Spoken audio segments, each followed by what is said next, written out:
So this chapter talks about how theology is actually at work in this theology of genocide, and we'll be talking a little bit toward the end of the presentation as to whether there can be a theology of genocide, whether that makes any kind of sense at all.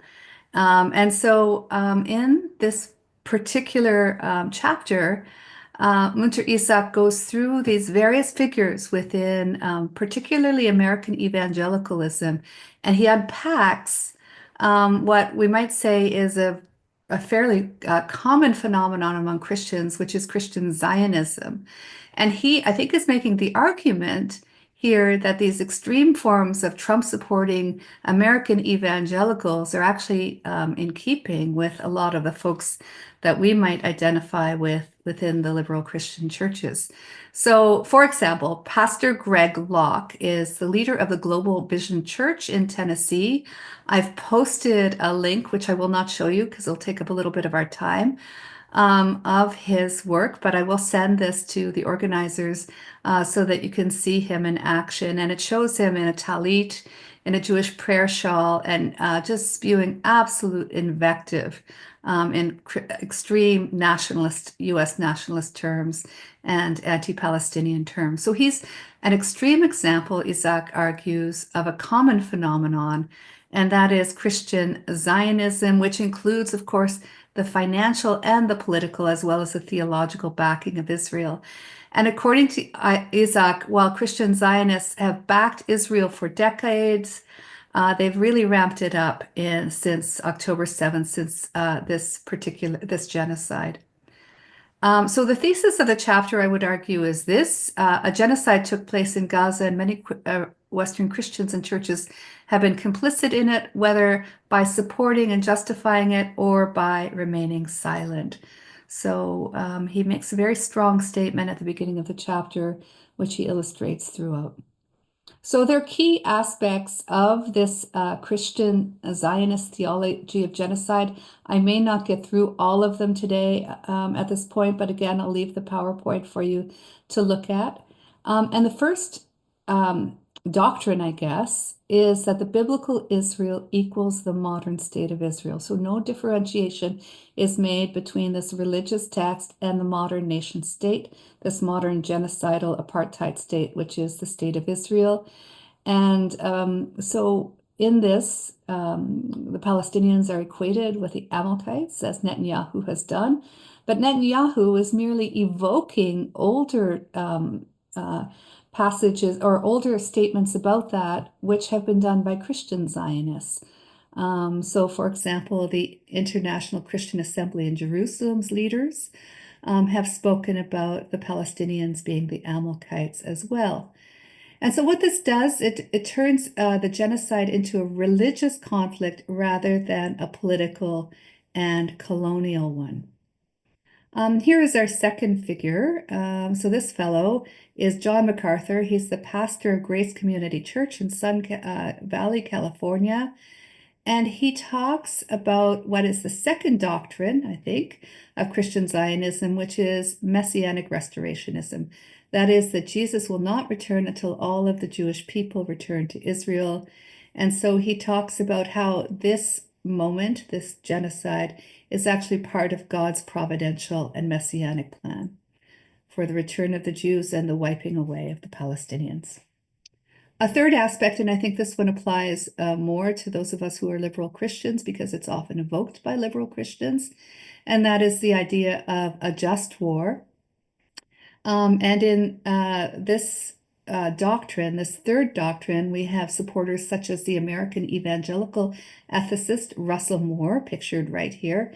Lots of white men being pictured here today, American white men being pictured. And this is basically what we've heard reiterated again and again in various forms, that Israel has an undeniable right to defend itself. And they will evoke just war theory from the Christian tradition, and especially that old canard, Romans 13, let every person be subject to the governing authorities, for there is no authority except from God, and those authorities that exist have been instituted by God. So whether it's somebody like Russell Moore, who is giving these statements in a very vitriolic way, when he talks about the rightful place of Israel and its rightful capacity to defend itself, or whether it's more tepid sorts of figures, such as this fellow. They will all evoke the same kinds of principles, which is Israel has the right to defend itself as though Israel were a properly constituted governing authority. And of course, all international lawyers have said that Israel did not have the right to go into attack Gaza in the way it did because, of course, Gaza is occupied, right? And so they're simply sitting ducks to the Israeli occupation. So Justin Welby said things in perhaps a nicer way, but he also spoke about Israel's right to defend itself. And he said this: I join with the U.S. Secretary of State and others in urging the Israeli government to exercise their right of defense with the wisdom that might break the cycles of generation under which generations have struggled, the cycles of violence, pardon me, under which generations have struggled. So quite an astonishing quote to think that the military intervention after October 7th by the IOF is going to correct those cycles of violence somehow. Incredible amount of faith in the state of Israel here.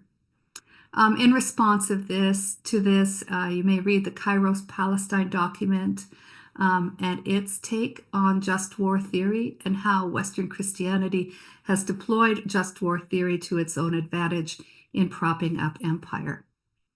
A fourth aspect of Christian Zionism and its theology of genocide is this kind of dualism that it erects, which is, I think, grounded in this idea that to oppose Israel is to oppose Jesus.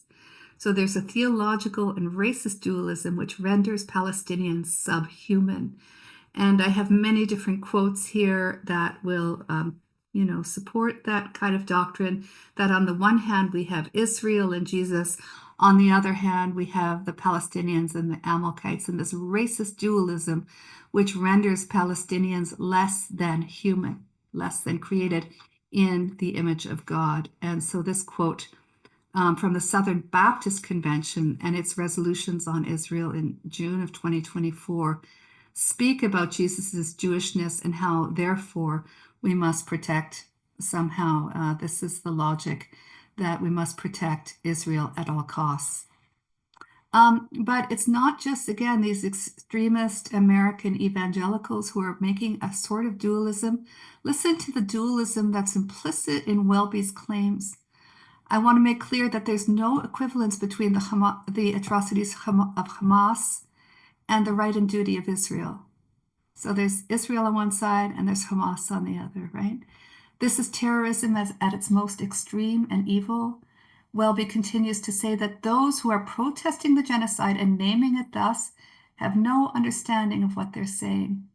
So even those who are allied with the Palestinians and who are gathering in solidarity and who are naming it as genocide have no understanding. They're less than human. And it's this that causes Welby to say to Isaac that either you forego sharing the stage with Jeremy Corbyn, or I will not meet with you. Again, this dualism, this oppositional kind of stance. And Palestinian Anglicans have responded in this kind of tragic way where they point out that Welby and other Anglicans, they do not remember a single statement from our church referring to the well-documented crimes of the Israeli occupation as evil and heinous. So again, this is completely erased, the suffering of the Palestinians, while there's a lifting up of the suffering of Israelis. And then the fifth and final one that I want to point out is church and state theology. And here Isaac is returning to the South African document, which talks about church theology and state theology, which are used to justify the status quo with its racism, capitalism, and totalitarianism. And I won't read those right now. Again, I'll leave those for you to discuss and to perhaps read later. But state theology and church theology are aligned here. The church theology always talking about fairness and failing to recognize the gross power imbalance between the victim and the victimizers. And Mitri Rahab has called this the software of the empire. It's what enables Israel to do its genocidal deeds. And then the pushback from Palestinian Christians. But then I want to get to the final point and to say that there can be no possible theology of genocide. There is no such thing as a theology of genocide because genocide itself is absurd. It's a privation in St. Augustine's term. It has no place in God's providential purposes. So we cannot justify ourselves to it. We cannot reconcile. We cannot create peace out of genocide.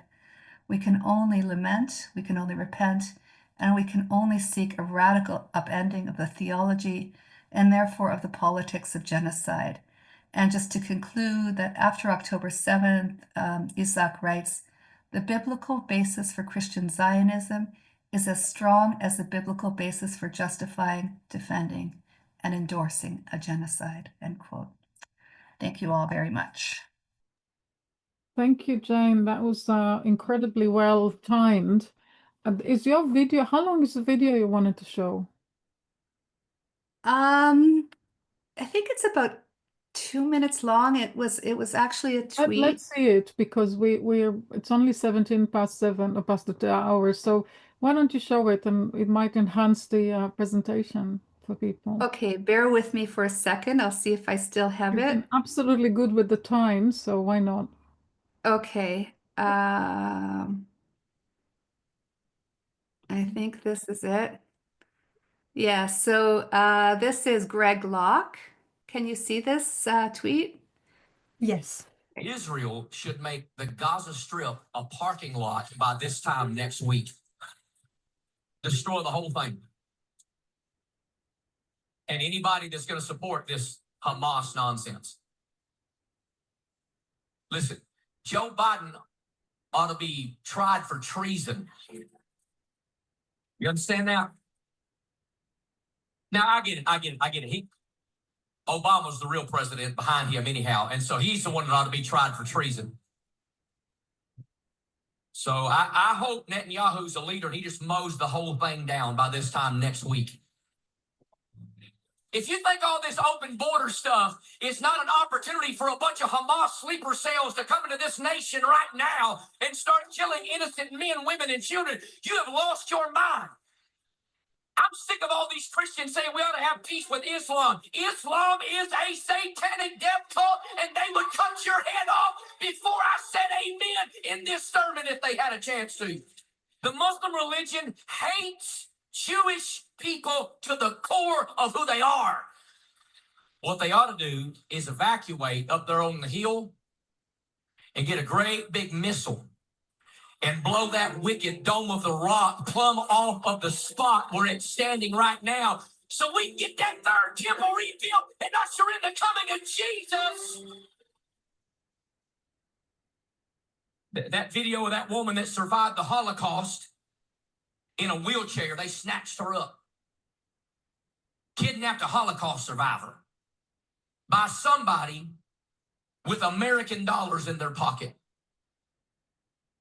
From a corrupt government that should have been smoked out months ago when they stole the election to begin with. Yes, I said it. This is a mental health condition, isn't it, Jane? It would seem that way. This particular pastor was involved in the January 6th riots on the Capitol. And the scary thing is these people have a lot of influence. They have a big audiences. They can be quite hypnotizing. We call it in my profession almost hypnosis. People get completely, it's so dangerous. I've seen these kinds of people before. Jane, feel free to jump in if there's something you'd like to add or say in response to any of the comments. That's really inspirational. I just want to say, I want to put imperialism in the mix as well as racism. Those comments by Justin Welby, those are so shocking to me and so dreadful. And I think so bred in the bone in Anglicanism, even while he has a Palestinian Anglican church, he's, saying that this entity has the right to defend itself, and yet Palestinians do not. And to me, that's that old imperial mindset, and coming from one of the colonies, I feel that, I see that replicated wherever, Britain has launched, has found a home.